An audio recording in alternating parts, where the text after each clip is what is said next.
quorum already.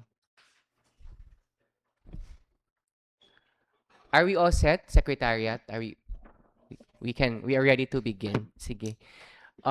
This session is called to order.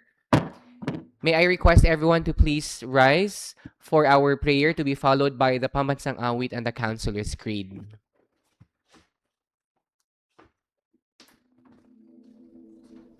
Heavenly Father, we come before you today with grateful hearts, thanking you for the gift of this time together. We ask for your guidance as we gather to discuss, plan, and make decisions.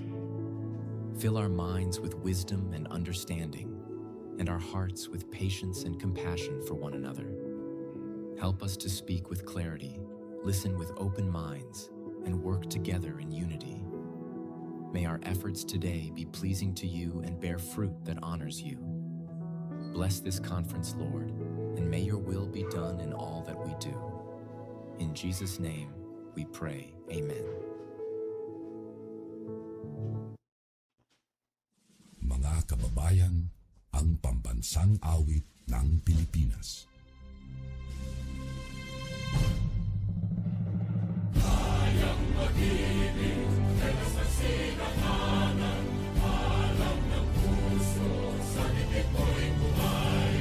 Lupang hinirang, kuya ka ng magiting, sa manlulupin, di ka pasisingil, sa nagatak tutok sa simoy at sa langit ang pagaw, ay hinatang mula, kawin sa pagkayang minamahal, ang isang ng matawad mo'y nabuhay na nagkinitig, ang ituwin at araw niya kailan ang may ibatinitig, lumalang araw ng maraming pagsikta, buhay langit sa piling ko, ang hinigaya ng pagkay mag-api, ang mamatay ng dahil sa'yo.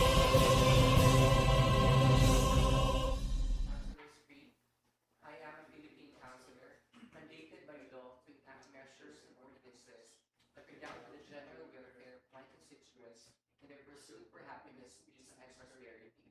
I believe in public service above self as a guiding principle of my official acts. As I tread the pathways of local distribution, may the Almighty guide my mind and heart, and I shall show truth to my constituents and the Filipino people. Please be seated.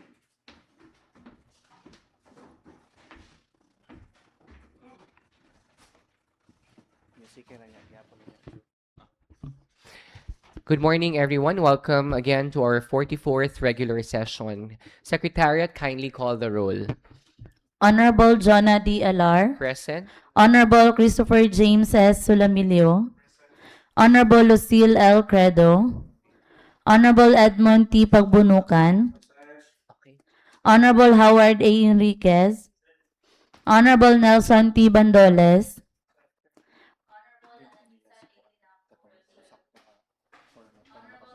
Sige, ako sa i-review.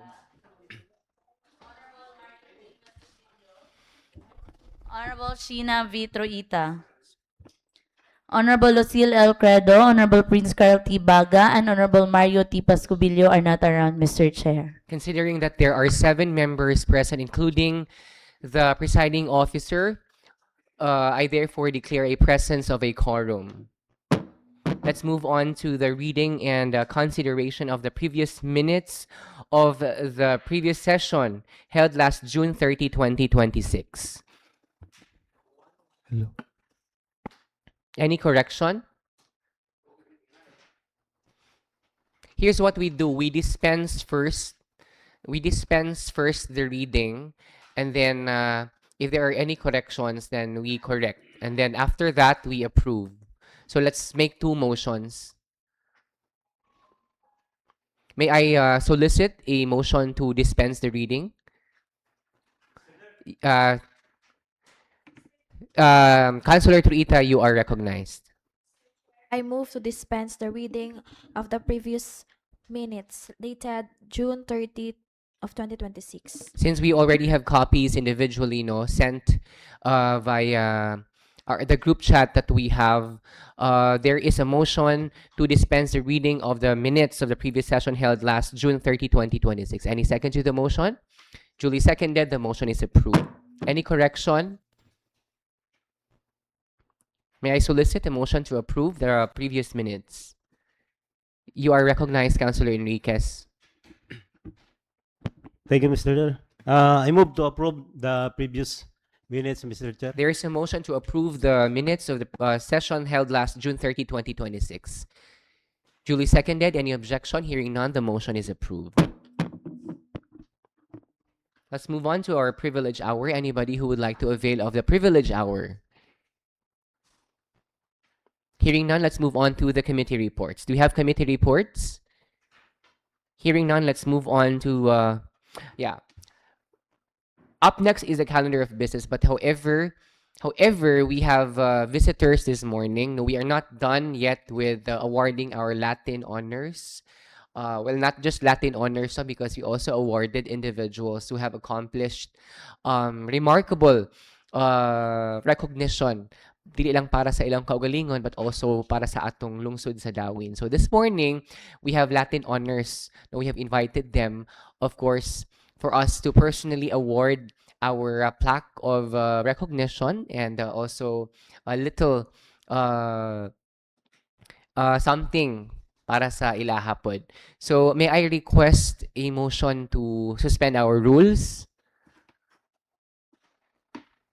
before we move on to the calendar of business for the day? Anybody? Councilor Truita, please. Mr. Chair, I move to suspend the rules to accommodate our visitors. There is a motion to suspend the rules. Duly seconded. The motion is approved.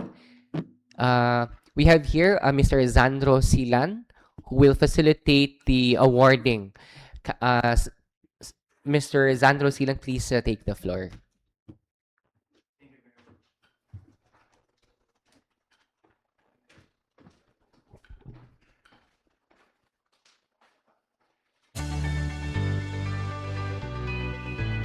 Good morning, Honorable Presiding Officer, distinguished guests, members of the Sangguniang Bayan, proud parents, and most especially to our lone Latin honor. We have invited 2 Latin honors. I believe the parents are lagi ang naa, sir, no? It's okay. At least. So we have here the proud parents and the one of the Latin honors that we have invited. They say that success is not measured by how easy the journey was, but by the courage and determination to keep moving forward despite every challenge. This morning, we gather not only to recognize academic excellence, but also to celebrate 2 young Dawinanons whose hard work, perseverance, and commitment have earned them one of the highest distinctions in the higher education. The Municipality of Dawin, through the Sangguniang Bayan, proudly presents the resolutions of commendation to these exceptional graduates in recognition of their remarkable academic achievements and for bringing honor to their families, their barangays, and our municipality. May I now request all the honorable members of the Sangguniang Bayan to please proceed to the front for the presentation of the resolution of commendation. Honorables, please be in front. I believe this will be the last batch of our awardees from our set of Latin honors.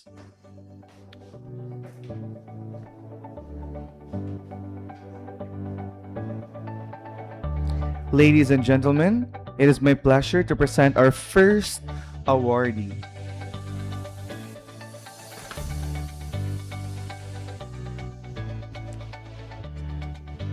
Resolution number 26475, a resolution expressing warmest congratulations and highest commendation to Miss Angel May P. Tubo of Barangay Masaplud Sur for graduating magna cum laude from Silliman University with a degree of Bachelor of Secondary Education, major in English. Let's give a big round of applause to Miss Angel.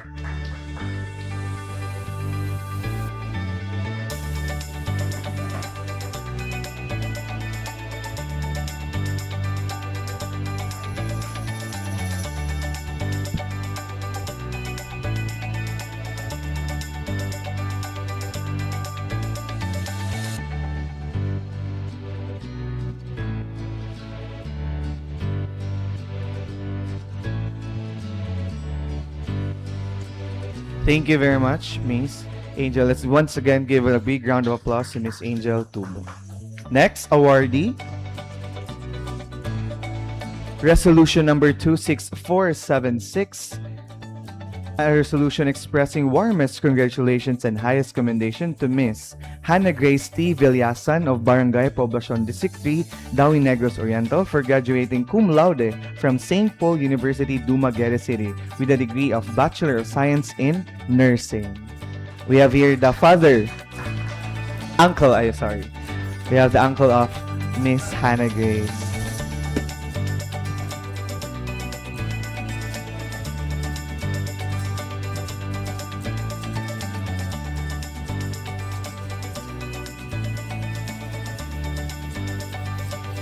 Congratulations. Another round of applause of our outstanding graduate.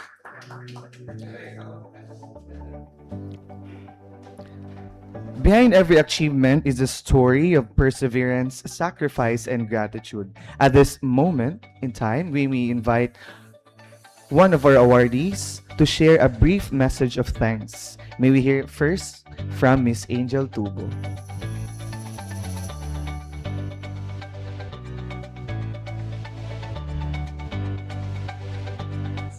Good morning, everyone. It's actually a privilege and an honor to be here this morning. And first and foremost, I want to thank all of you here for inviting me to be here this morning and to receive the award. As much as I want to say all of the things I want to say, I want to first give thanks also to the Lord, because I would never be able to do all of these things without Him and without my parents. And right now, I'm actually kanang reviewing for the LAT. So, ana siya. And it's being here reminds me once again nga although layo na.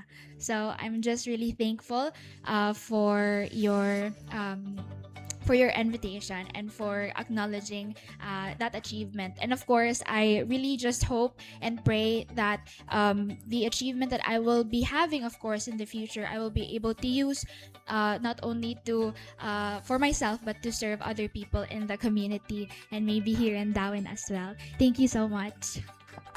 Very much, Miss Angel Tubo. I believe, sir, ganahan mo mahatag og message or maybe something you can say about your niece. Mayong buntag sa tanan, nagsalamat mi migdako nga nakaabot mi dire, giimbitaran mi dire in behalf sa akong pagumangkon nga si Hannah Grace Tubog Villasan nga nag-review karon, ako may gipare dire. Dili na lang ako taason og salamat kayo kaninyong tanan. Thank you very much, sir, and thank you very much to our awardees. To officially congratulate our awardees and share words of encouragement, may we have an ambush.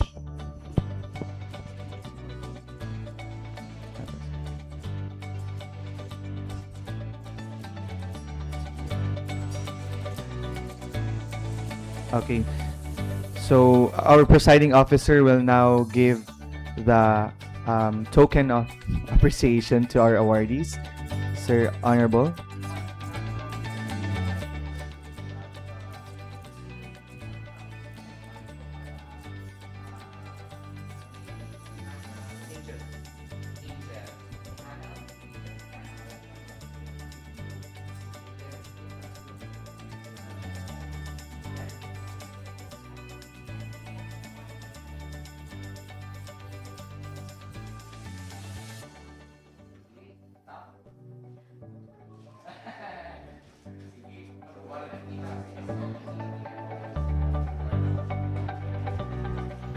Thank you very much, Presiding Officer Honorable Alar. To officially again congratulate our awardees and share words of encouragement, may we hear from an ambush message coming from our SK Federation President, Honorable Sheena Tuwita, to give her words of encouragement to our Latin honors.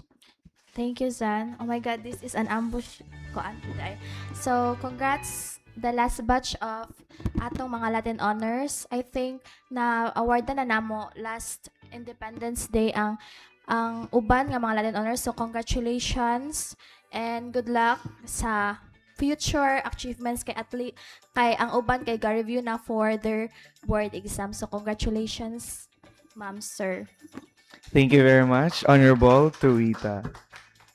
May this recognition inspire to all of you to continue reaching greater heights and to use your talents in service of your community and our nation. On behalf of the Municipality of Dawin and the Sangguniang Bayan, congratulations once again to our awardees and to you all of your proud parents and families. May your success continue to inspire many more young Dawinanons to dream big, work hard, and never give up.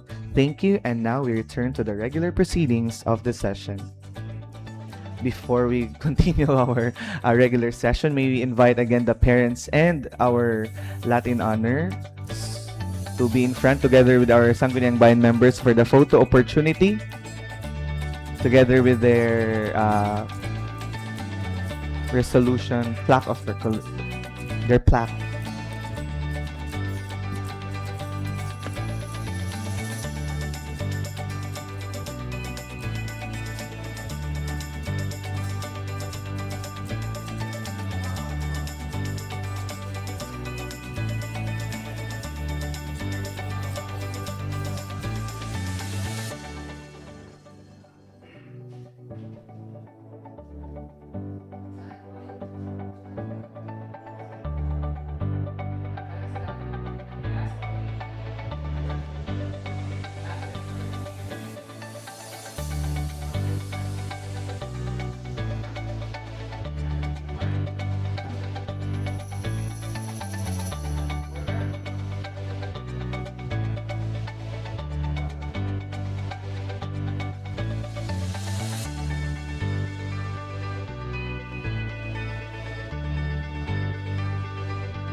Once again, thank you very much to the proud parents, the families, and of course, our Latin honors.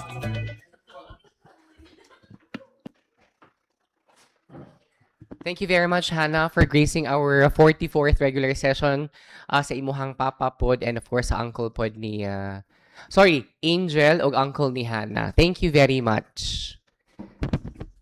Okay. So back to business.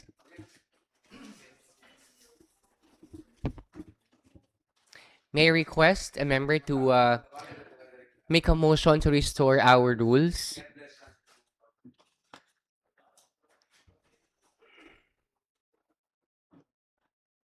Councilor Truita, please. Mr. Chair, I move to restore the rules. There is a motion to restore our rules. Duly seconded. The motion is approved. Secretariat, let's move on to our calendar of business. Item number 1, please. Letter from Honorable Alvin V. Truita, Acting Municipal Mayor, requesting for an authority to sign and execute the Memorandum of Agreement with the Silliman University Medical Center Foundation, Inc. for the implementation of the SUMC Colon Health Pathway Program under the PhilHealth YAKA Program, care of Honorable Christopher James S. Sulamilio. Councilor Sulamilio, may proceed. Thank you, Mr. Chair. Good morning, everyone. I have here a letter from the Office of the Mayor dated July 2, 2026. The Honorable Sangguniang Bayan members, through Honorable Jonah Dialar, our Acting Vice Mayor, our Presiding Officer, Honorable members of the Sangguniang Bayan, greetings.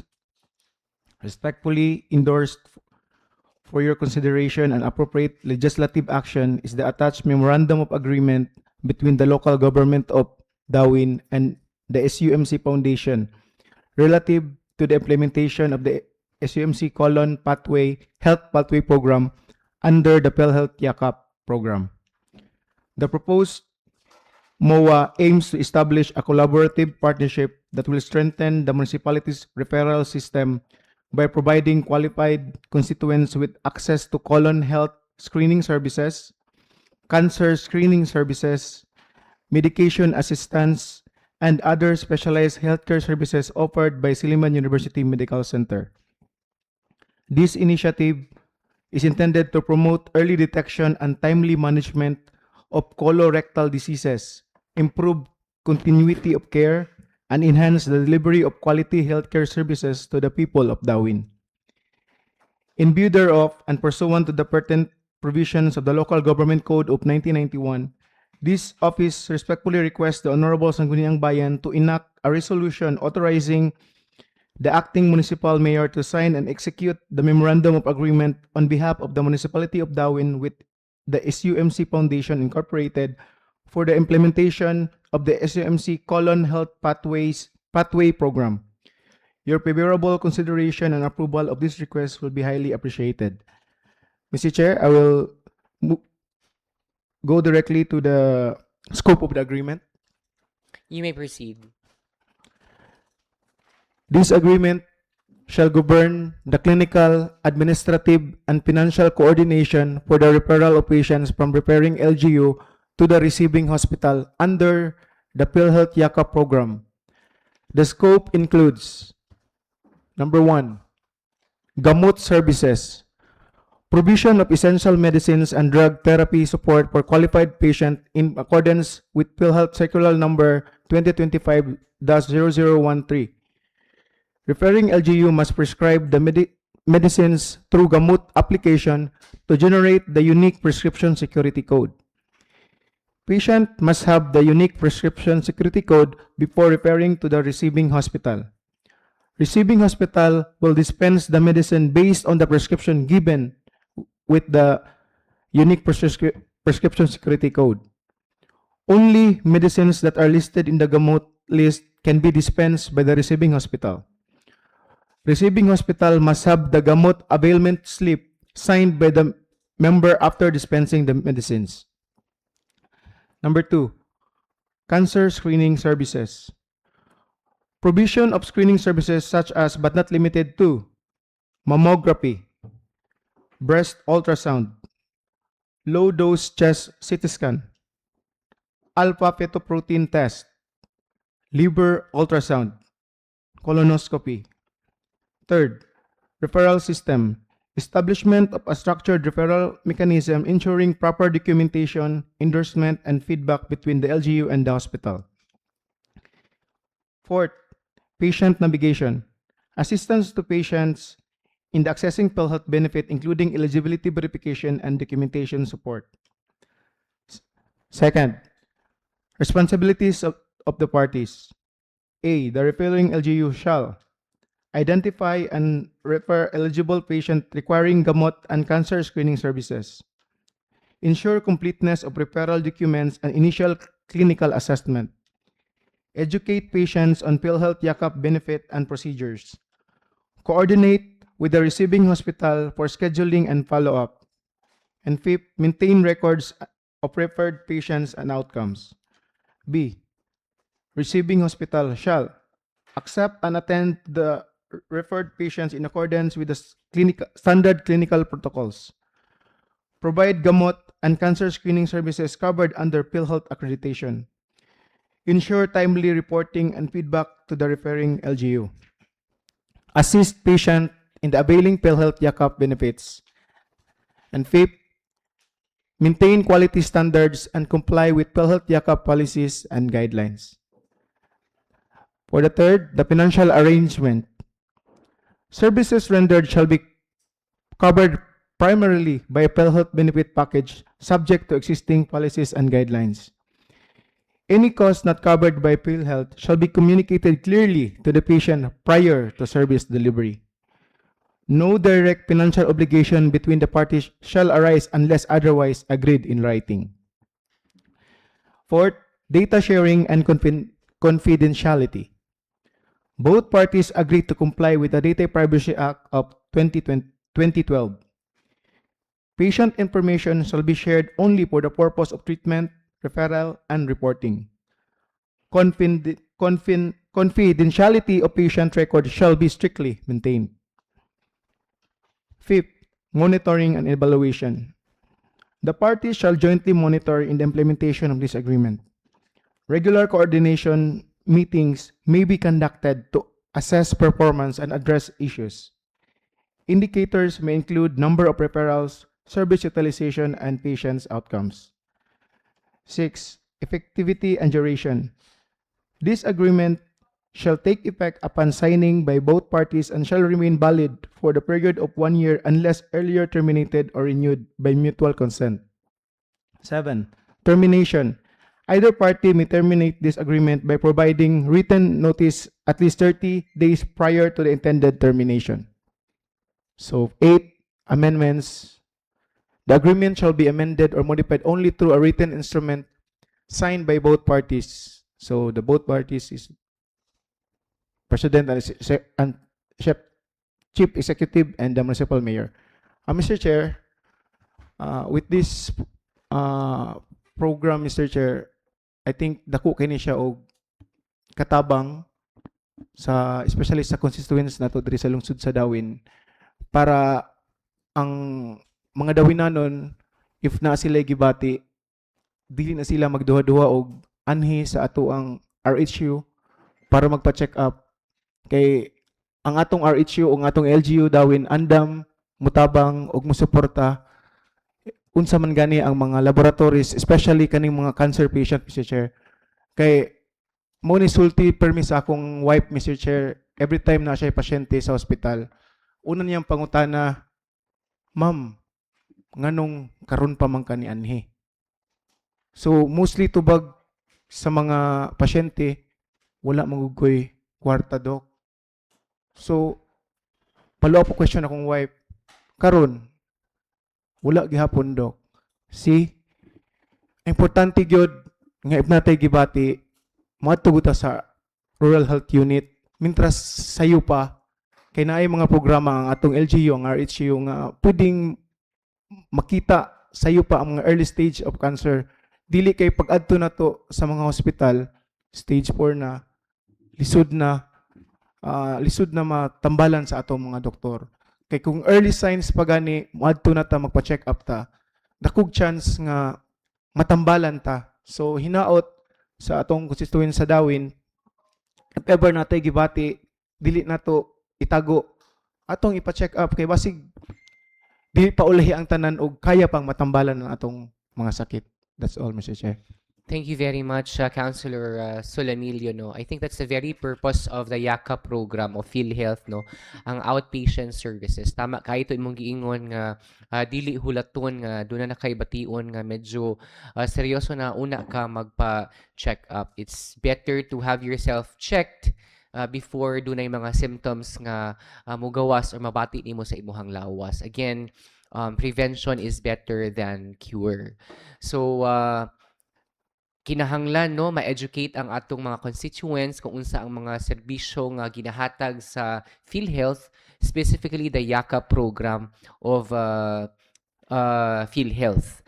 In addition to YAKA, there's also gamot services. Concerning this memorandum of agreement to be entered between the LGU and the Silliman University Medical Center, for the interest of time, we would appreciate if dunay resource person, SUMC for that matter, or let's say ang RHU, so that if there are any questions coming from any member, matagaan dayon og tubag og dili na mag-consume og taas nga oras. No? However, we do not have resource persons present this morning with regard to this or with regard to item number 1. But of course, it would be the discretion of the members of the Sanggunian whether or not to grant the request of the local chief executive. So I give the discretion to the members of what to to do in item number 1? What's the pleasure of the body? Well, let's begin with questions. Do you have any question pertaining to item number 1? Mr. Chair. Councilor Enriquez, you are recognized. Utana lang gamay, Mr. Chair. Unsa may obligasyon na ini or partisipasyon sa atong LGU dawin?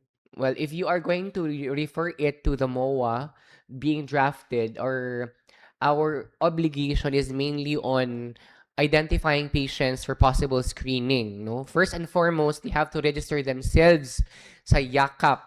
Not gani YAKAP first. You have to be a PhilHealth member. Although, naala may balaod nga universal healthcare na tanan Pilipino automatic na member sa PhilHealth, but dili siya mahimong automatic if you do not submit yourself to PhilHealth. Kaya imong i-update imuhang MDR, imuhang PhilHealth number. You have to be there in PhilHealth for you to acquire that PhilHealth number and update your status. Una ka makapamiyembro sa IACAP. So I think the very function of the LGU is to identify patients that can be referred for a cancer screening. Mao lang man gyud na. And with regard to kining monetary arrangement, it's very clear there that kung dili ma-cover sa PhilHealth ang galastuhon, i-inform ang patient nga basin na doon na kay i-shell out nga kwarta. Kay doon na may coverage good. So one of my questions this morning is actually how much ang coverage, no? Unsay posibleng galastuhan sa usa ka pasyente nga mo undergo og cancer screening, because when you talk about cancer, it involves much money, no? So pila ang i-cover sa PhilHealth, pilay alandaman sa pasyente if in the event nga na ay mga succeeding test pang pagahimuon. Any question? But yeah, again, unfortunately, we do not have a resource person present. So it's a pleasure of the body in order for us to move on with the items remaining this morning. You are recognized, Attorney Bandoles. Thank you, Mr. Chair. Good morning, everyone. Well, seemingly, we don't have any resource person who can discuss further the or additional information pertaining to agenda number 1. But considering the urgency and the practicality of approving this request, notwithstanding the fact that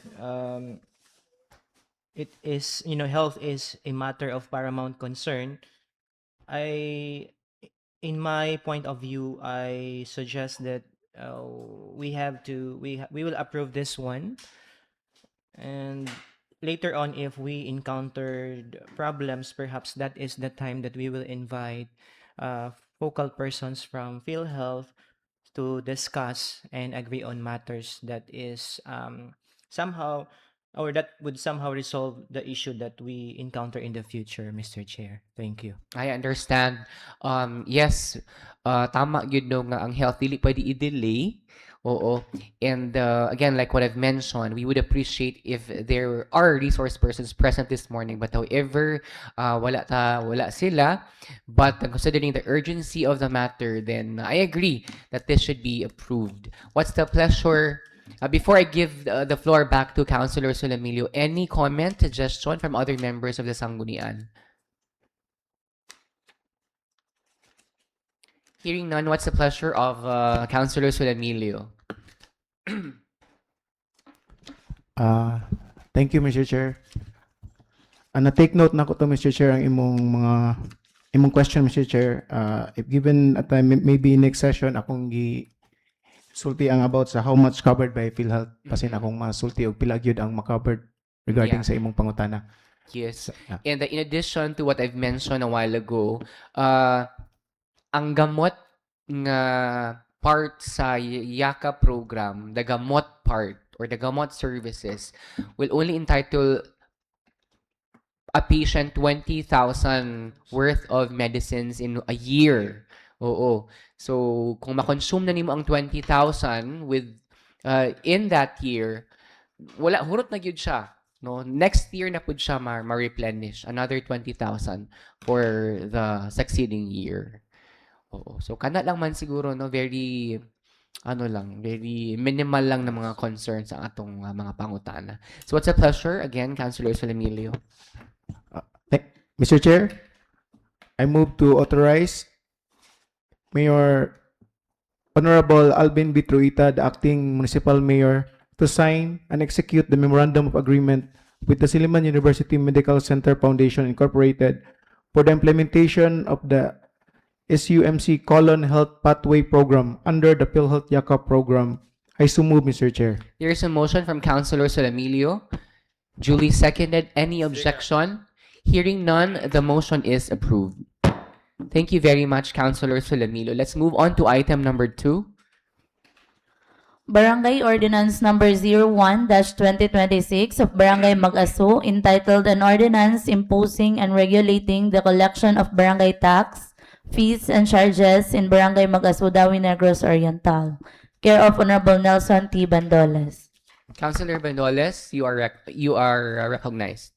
Thank you, Mr. Chair. So here with me is Barangay Ordinance Number 01, Series of 2026 of Barangay Mag-Aso, entitled An Ordinance Imposing and Regulating the Collection of Barangay Tax, Fees, and Charges in Barangay Mag-Aso, Dawi Negros Oriental. Attached with the said ordinance, Mr. Chair, are the following. We have the certification of posting, the certification of public hearing, and the attendance during the said public hearing.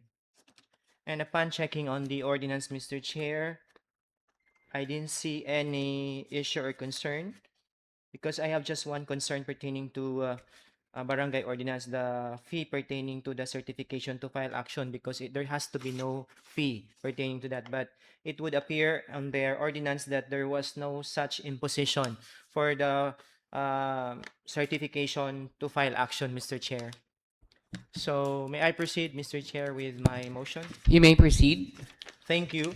So I move to declare valid and operative Barangay Ordinance Number 1, Series of 2026 of Barangay Mag-Aso, entitled An Ordinance Imposing and Regulating the Collection of Barangay Tax, Fees, and Charges in Barangay Mag-Aso, Dawi Negros Oriental. I so move, Mr. Chair. There is a motion to approve valid and operative the ordinance of Barangay Mag-Aso imposing and regulating the collection of barangay tax, fees, and charges in Barangay Mag-Aso, Dawi Negros Oriental. Duly seconded. Any objection? Hearing none, the motion is approved. Thank you, Attorney. Item number 3. Barangay Batuhon Dako Annual Budget CY 2026 per Resolution Number 04-2026, enacting Appropriation Ordinance Number 01-2026 with an amount of 3,110,098.81. Care of Honorable Nelson T. Bandoles. You may proceed, Attorney. Thank you. Here with me is Barangay Batuhon Dako Annual Budget for CY 2026 per Resolution Number 04-2026, enacting Appropriation Ordinance Number 1-2026 with an amount of 3,110,098 pesos and 81 centavos. And upon checking on the, together with the annual budget, Mr. Chair, the proposed annual budget are the following. We have the transmittal letter, then we have also the budget message, then resolution adopting BDC resolution, the actual BDC resolution, the AIP or the annual investment plan, the statement of income and expenditures, and certified statement of income, and all other documents, Mr. Chair, that should be attached with the proposed annual budget have been complied with, Mr. Chair.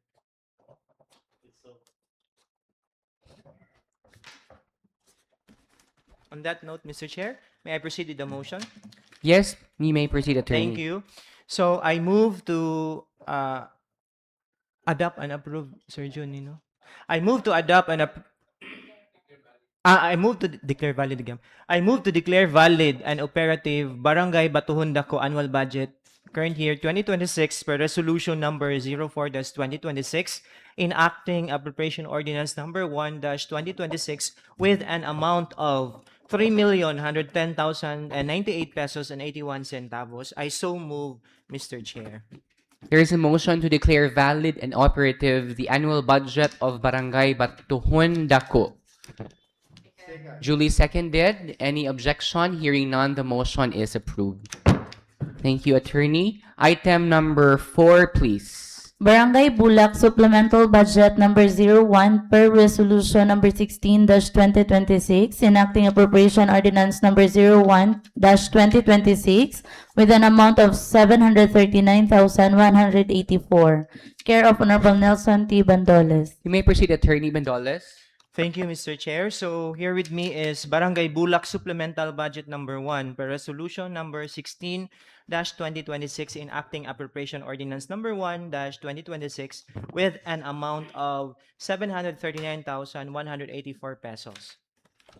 And attached with the proposed annual budget, Mr. Chair, are the original copies of the following documents: transmittal letter, appropriation ordinance itself, resolution adopting the BDC resolution, the barangay budget preparation form number 455, then the AIP addendum, certificate of availability of funds, supplemental procurement plan, and among other documents required also, Mr. Chair, pursuant to existing laws and regulations. May I proceed with the motion, Mr. Chair? Yes, please.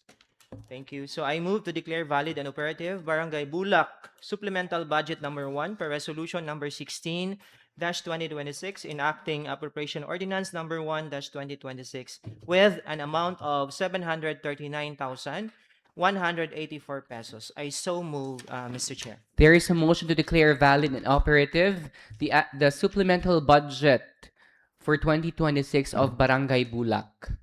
Duly seconded. Any objection? Hearing none, the motion is approved. Thank you, attorney. Item number 5, please. Sangguniang Kabataan of Barangay Bagakay Annual Budget CY 2026 per Resolution Number 02 Series of 2026 enacting appropriation ordinance number 2026-01 with amount of 348,130.97. Care of Honorable Sheena V. Truita. Councilor Truita, you may proceed. Thank you, Mr. Chair. Here with me is the Sangguniang Kabataan of Barangay Bagakay Annual Budget of Calendar Year 2026 per Resolution Number 2, Series of 2026, enacting appropriation ordinance Number 1 of 2026 with an amount of 348,130.97. So, upon checking, all the important documents are fully attached, including the necessary signatures of all the SK officials of Barangay Bagakay. It also has an endorsement letter from our municipal budget officer. Attached also here are the documents, the ABIEP, the CBYDP, and the certification from their barangay treasurer that they have a 10% available funds as of January to December of 2025, signed by their barangay treasurer and barangay captain.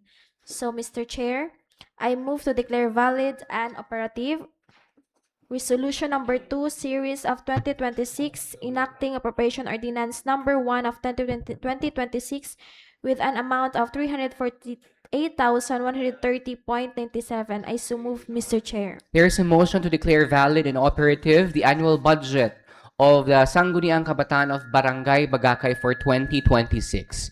Duly seconded. Any objection? Hearing none, the motion is approved. Thank you, Councilor Truita. Item number 6, please. Sangguniang Kabataan of Barangay Libho Annual Budget CY 2026 per Resolution Number 09 Series of 2026 enacting appropriation ordinance number 02 Series of 2026 with an amount of 334,052.19. Care of Honorable Sheena V. Truita.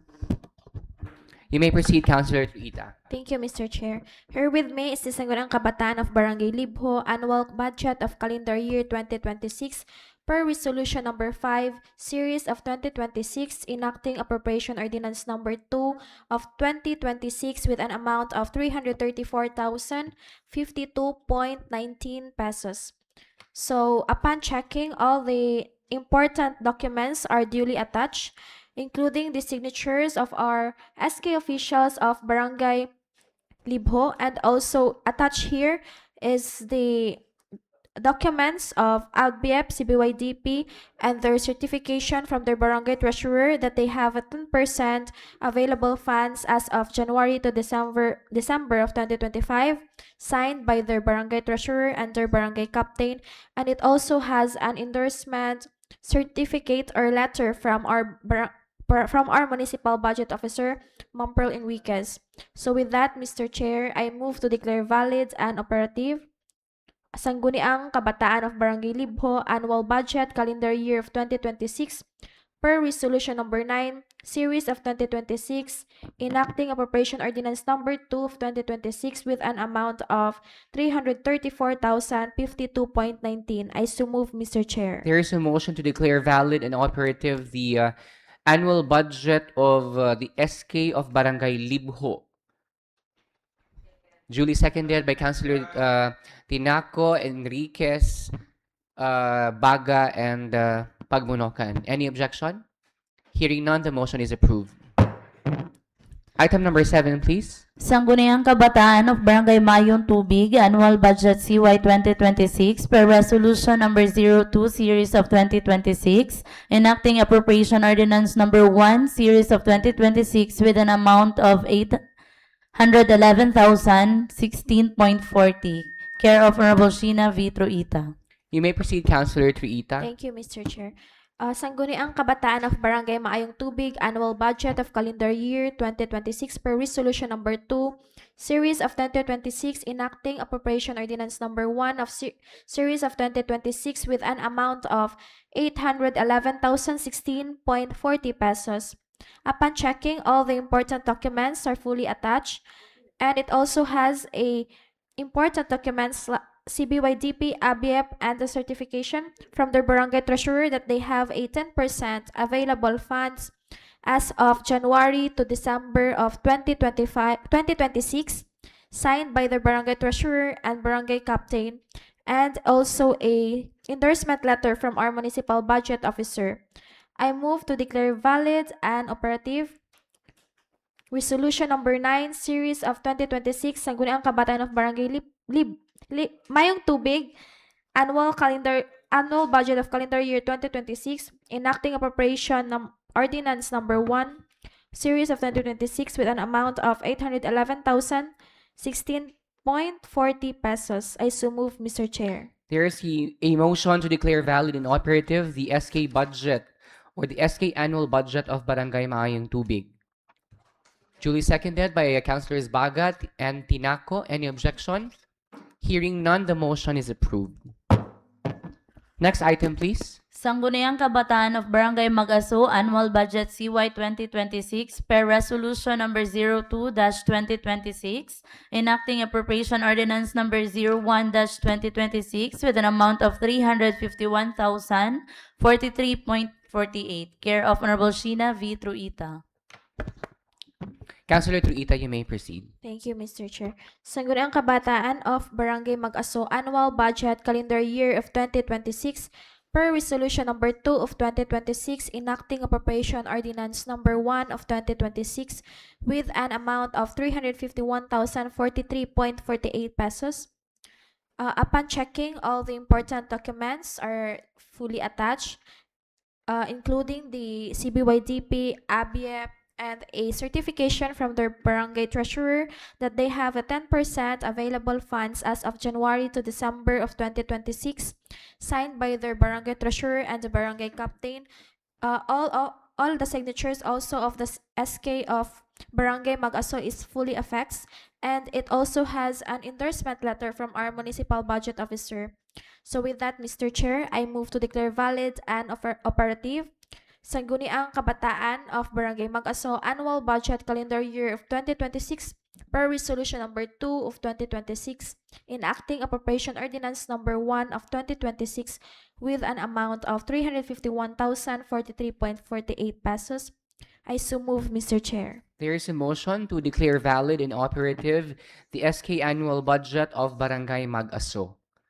Duly seconded by Councilors Enriquez, Baga, Tinaco. Any objection? Hearing none, the motion is approved. Thank you very much, Councilor Truita. I think that's about it. No, we only have 8 items for today's regular session. Can you imagine we are already we're done with the first half of the year, no? We have conducted 44 regular sessions already, and there's another 44 for 2026, no? Can you imagine? Murag dugay na gyud ay kaayo ta. Para na kung murag dugay na kaayo gyud. And paspas ra pud kaayo ang panahon. Mahuman na pud ang 2026, mag-welcome na pud tag 2027. Murag bag-o pa man to nag-celebrate ta og New Year, no? Paspas ra gyud kaayo ang panahon. So, do we have an assigned business? Any announcements from the Secretariat or any member of the Sanggunian? Councilor Baga, you are recognized.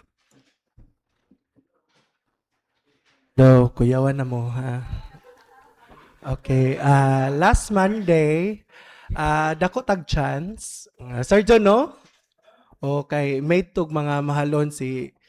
Ay, galay pa. We are still live. We have not adjourned yet. Wala pa din. Natay... I move to adjourn, sir, Vice. Okay, before I act on that, any announcement, official announcement from other members or from the Secretariat? There's none, no? There is a motion to adjourn our 44th regular session. Duly seconded by Councilor Pagbunokan. Any objection? Hearing none, our 44th regular session is adjourned. Wala na live.